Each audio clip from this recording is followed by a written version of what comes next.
আসসালামু আলাইকুম। প্রিয় দর্শক, আমার একটা জিনিস মনে হচ্ছে যে দলীয়করণের ক্ষেত্রে সারা দেশে সরকার যেন একটু বেশি তাড়াহুড়া করছে এবং এ কাজে মাঠ পর্যায়ে এবং বিভিন্ন বড় বড় নেতাদের ক্ষেত্রে তারা যেন প্রধানমন্ত্রীর নির্দেশনাকে উপেক্ষাও করছে। আপনার একটা কথা মনে আছে কিনা জানি না, প্রধানমন্ত্রী তার প্রথম ভাষণে বলেছিলেন উনি কেবল বিএনপির প্রধানমন্ত্রী না, এই সরকার কেবল বিএনপির সরকার না, যারা তাদেরকে ভোট দিয়েছেন এবং যারা তার বিপক্ষে ভোট দিয়েছেন এবং যারা কোনো ভোটই দেননি, এই সরকার তাদের সকলের সরকার। এ কথার অর্থটা কি? এ কথার অর্থ হলো তারা যা কিছু করবেন তার মধ্যে এই সকলের স্বার্থ আপনি দেখতে পাবেন। তারা যদি কোনো একটা সিদ্ধান্ত নেন, সেই সিদ্ধান্তের মাধ্যমে এই সকলের সেই উপকৃত হওয়ার একটা সম্ভাবনা থাকবে। এটি হলো মূল অর্থ। কিন্তু আমরা কি বাস্তবে গত এই প্রায় এক মাসই হয়ে গেল, গত এক মাসে কি বাস্তবে সেই ধরনের কোনো নমুনা আপনারা দেখতে পেয়েছেন? আমি প্রধানমন্ত্রীর আচরণে দেখতে পেয়েছি, কিন্তু আর কোনো মন্ত্রীর আচরণে কিন্তু আমি দেখতে পাচ্ছি না। সবাই যেন একটু তাড়াহুড়া করছেন। একদম প্রত্যন্ত অঞ্চলে, যেমন কয়েকদিন আগে, এই দুদিন আগে তো লালমনিরহাটের এক বিএনপির নেতার ফোনালাপ শুনলাম একজন চেয়ারম্যানের সঙ্গে, যে 30% তাকে দিতে হবে কার্ড, ভিজিএফ কার্ড সম্ভবত, এটা মন্ত্রীর কোটা। তো এরকম মন্ত্রীরা কিন্তু সব জায়গাতে, আমরা একটা অডিও কল পেয়েছি, আরও কত অডিও কল আমরা পাইনি, কিন্তু 30% কিন্তু 30%-এর জায়গায় রয়ে গেছে। এমপি সাহেবরা কি বুকে হাত দিয়ে বলতে পারবেন যে ওনারা এই ধরনের কাজ করছেন না? ঘোষণা দিন যে আমরা করছি না। পারবেন না। সব জায়গায় চলছে, একই জিনিস চলছে। চাঁদাবাজি কি বন্ধ হয়েছে? ঢাকা শহরে বন্ধ হয়েছে। এই ঈদের মৌসুম, জিজ্ঞাসা করেন না ফুটপাতে যত লোক বসে, জিজ্ঞাসা করেন চাঁদাবাজি বন্ধ হয়েছে কিনা। একটা সামান্য বাদামওয়ালা, যে লোকটা বাদাম বিক্রি করে, তাকেও চাঁদা দিতে হয়। সেই চাঁদার ভাগ কোথায় যায়? সেই চাঁদার ভাগ কি এখন আওয়ামী লীগ নিতে আসে, নাকি ছাত্রলীগ, নাকি স্বেচ্ছাসেবক লীগ? তারা কি ওই চাঁদার ভাগ পায়? কোথায় যায়? কে না জানে? জিজ্ঞাসা করেন, নাম ধরে বলে দেবে সবাই। কেউ চেষ্টা করছেন এগুলো থামানোর জন্য? আমি কিন্তু বুঝতে পারি না। কাজে অবাধে চাঁদাবাজি চলছে এবং চাঁদাবাজিতে দলীয়করণ চলছে, মানে বিএনপির লোকজনই চাঁদাবাজি করছে। এমপি সাহেবরা তাদের পার্সেন্টেজ নিয়ে টানাটানি করছেন, বিভিন্ন তাদের চামচাদের মাধ্যমে ধমক দিচ্ছেন, একে ধমক এর ধরে আনো, তাদের মাইরে আনো, এগুলি করছেন। আরেকদিকে মন্ত্রী পর্যায়ে আমরা কি দেখছি? যার যার মন্ত্রণালয়ে দেদারসে চলছে। আমি কয়েকটা উদাহরণ তো আপনারা এর আগে দেখছেন। এলজিআইডি মিনিস্ট্রি, আমাদের মহাসচিব যেখানে বসে আছেন, বিএনপির মহাসচিব, ওনার মন্ত্রণালয় করলোটা কি? সবগুলি সিটি কর্পোরেশনের দলীয় লোককে প্রশাসক হিসেবে নিয়োগ দিল। আমি আবারও বলছি, এটা বিএনপির জন্য যদি বুমেরাং না হয় তখন আমাকে বলেন। কারণ এরা কতদিন থাকবে ওখানে? অনির্বাচিত হবে, কতদিন থাকবে? 1 মাস, 2 মাস, অথবা 6 মাস, অথবা 1 বছর। 1 বছর থাকতে পারবে না, তার আগে কিন্তু আন্দোলন শুরু হয়ে যাবে। যদি 6 মাস থাকে, 6 মাসে তারা কি নিজেদের ইমেজ বৃদ্ধি করতে পারবে? কেউ পারে বাংলাদেশে? একদম শেষ করে দেওয়া, যেহেতু কোনো ফান্ড নাই, কোনো রকম নিয়ম নীতি ছিল না গত 1.5 বছরে। তার আগে তো আওয়ামী লীগ লুটপাট করেইছে। সেরকম একটা জায়গায় যে 6 মাসের জন্য মেয়র হয়ে অথবা প্রশাসক হয়ে আপনি কি করতে পারবেন? আপনি কি জনগণের প্রত্যাশা মেটাতে পারবেন? পারবেন না। মাঝখান থেকে কি হবে? যখন আপনি 6 মাস পরে নিজেই ক্যান্ডিডেট হবেন, তখন মানুষ বলবো, আচ্ছা আপনি তো এই আকাম কুকাম করছেন, অথবা এই প্রত্যাশা মেটাতে পারেন নাই, অতএব আপনাকে আমরা কেন ভোট দেব? এটা একদম বুমেরাং হয়ে যদি দেখা না দিয়েছে, তখন আমাকে বলেন। এই মূর্খতা, এই বোকামিটা, এই আত্মঘাতী সিদ্ধান্ত তারা কেন নিল আমি বুঝতে পারলাম না।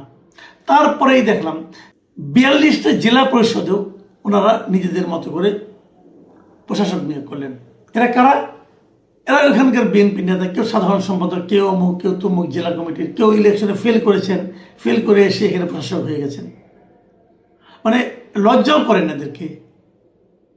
যে লোকটা ফেল করার পর প্রশাসক হয়, তার তো লজ্জা থাকা উচিত যে আমাকে তো জনগণ প্রত্যাখ্যান করেছে, আমি কেন এর চেয়ে বড় দায়িত্বে এখন যাচ্ছি? যেটা ঢাকা উত্তরেও হয়েছে। কেন? এখন অনেক আগে শুনেছিলাম বিএনপি বলেছিল যে যারা মনোনয়ন পাবেন না তাদেরকেও নানাভাবে পুরস্কৃত করা হবে, এই তার পুরস্কৃত করার নিয়ম। এটা তো আমরা চাইনি। সবশেষ কি দেখলাম আমরা, যে আমাদের শিক্ষামন্ত্রী উনি 7টা বিশ্ববিদ্যালয়ের উপাচার্য নিয়োগ করে দিলেন তড়িঘড়ি করে, একদিনের মাথায় 7টা বিশ্ববিদ্যালয়ের উপাচার্য একদিনে পরিবর্তন হয়ে গেল। কেন হলো? কোন ক্রাইটেরিয়া হলো? এবং যাদেরকে নিয়োগ দেওয়া হলো বিশ্ববিদ্যালয়ের উপাচার্য হিসেবে, এরা প্রত্যেকটা লোক মানে কঠিন বিএনপির রাজনীতির সঙ্গে জড়িত। তো তারা এখানে ভিসি হয়ে কি রাজনীতি করবে?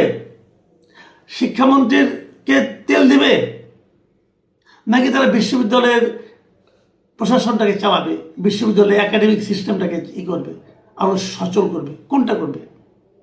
ঠিক একই জিনিস, যে জিনিস আওয়ামী লীগ আমলে দেখেছি, সেই একই জিনিস বিএনপি আরো দ্রুত বেগে, আরো তড়িৎ গতিতে করা শুরু করেছে। ভাই 2টা দিন অপেক্ষা করেন। বিশ্ববিদ্যালয়, ঢাকা বিশ্ববিদ্যালয়ে যে উপাচার্য নিয়োগের একটা নিয়ম আছে, আপনারা সেই নিয়মটা ফলো করেন। পানা করে তড়িঘড়ি করে আপনাকে এখনই একদিনেই করে ফেলতে হবে একটা অর্ডার দিয়ে। কেন? এটা আমি মিলন ভাইকে বলবো, আপনি তো শিক্ষামন্ত্রী আগেও ছিলেন, আপনি একজন ছাত্র নেতাও ছিলেন, আমি আপনাকে পেয়েছি, আমি যখন স্টুডেন্ট ছিলাম তখন আপনি আমাদের নেতা ছিলেন। আমি আপনাকে সনিবন্ধ অনুরোধ করি, আপনি বলেন, যদি আপনি যখন স্টুডেন্ট ছিলেন তখন যদি আপনি দেখতেন যে এভাবে এক ভিসি নিয়োগ করা হয়েছে, আপনি পছন্দ করতেন? করতেন না তো, আপনি আন্দোলন করতেন তখন এর বিরুদ্ধে। তাহলে হলোটা কি? যে জিনিসের আমরা সমালোচনা করলাম, আওয়ামী লীগ আমলের সমালোচনা করলাম, অন্তর্বর্তীকালীন সরকারের আমলের সমালোচনা করলাম, সেই একই কাজ তারও চেয়ে দ্রুত বেগে এবং তারও চেয়ে স্থূলভাবে বিএনপি করলো। তাহলে পার্থক্যটা কোথায় পেলাম? ওই যে লোকজন বলে না যে যেই লাউ সেই কদু, এখন তো যেই লাউ সেই কদুই দেখতেছি আমরা। দলীয়করণের ক্ষেত্রে যেই লাউ সেই কদু, এটা বলবো, বরঞ্চ যেই লাউ সেই কদু না, কদুর চেয়ে বড় কিছু থাকলে সেটা। তো এভাবে যদি আপনারা অগ্রসর হতে থাকেন, কি হবে সামনে? দেখেন, আমি আবারও বলি আপনাদের কাছ থেকে, আপনারা একটা নতুন সরকার এসেছেন, একটা চরম দুঃসময়ে আপনারা কিন্তু গণতান্ত্রিকভাবে নির্বাচিত একটা সরকার। এই সরকারের কাছে দেশের মানুষ অনেক কিছু আশা করে। কতটুকু পারবেন না সেটা হয়তো পরের কথা, কিন্তু মানুষ এই সময়ে, এই 1 মাসের মাথায় দেখতে চায় যে আপনারা কতটুকু করার চেষ্টা করছেন। হয়তো শেষ পর্যন্ত পারলেন না, কিন্তু চেষ্টা যে করলেন, এই যে নিয়ত, সে আমাদের একটা হাদিস আছে না যে ইন্নামাল আমানু বিন্নিয়াত, আপনি যে নিয়তটা, এটা মানুষ দেখতে চায়, কিন্তু মানুষ দেখতেছে আপনার নিয়তটাই খারাপ। এই যে যাদের উপাচার্য নিয়োগ করেছেন তারা কি হবে, ভালো করবে কি মন্দ করবে সেটা তো পরের কথা, কিন্তু নিয়োগ করার সময় আপনার নিয়তটা কি ছিল? যে আমার দলের লোককে ওখানে বসাতে হবে। আপনি যদি নিয়ত তেমন হতো, আমি একটা যোগ্য লোককে যোগ্য জায়গায় নিয়ে বসাবো, সে লোকটা আমার দলের হতে পারে না, আর আপনার দলও কি মানে এরকমই হতে হবে যে একদিনে সবাইকে নিয়োগ করতে হবে? আপনার দলে করেন, আস্তে আস্তে খবর নেন, দেখেন ভালো মন্দ কি হয়। কিন্তু একদিনে সবগুলি পরিবর্তন করে আপনি কি লাভ করলেন বলেন? আগামীতে তাও হবে। এর মধ্যে শুনতে পাচ্ছি স্থানীয় সরকার নাকি আরও এটা বাড়বে, স্থানীয় সরকার নাকি এখন নাকি বিভিন্ন পৌরসভায় নাকি মেয়র নিয়োগ করা হবে, উপজেলা পদে নাকি নিয়োগ করা হবে, সব দলের লোকদের নিয়োগ করবে, আর ইলেকশন লাগবে না। কিসের গণতন্ত্র, কিসের কি? গণতন্ত্র একবার দরকার। কখন দরকার? আমার নির্বাচনের সময় দরকার, আমার নির্বাচিত হওয়ার সময় দরকার গণতন্ত্র, আর গণতন্ত্র লাগবে না। এই দৃশ্য দেখতে চাইনি আমরা। প্রিয় দর্শক, এখন এ পর্যন্তই। আল্লাহ হাফিজ।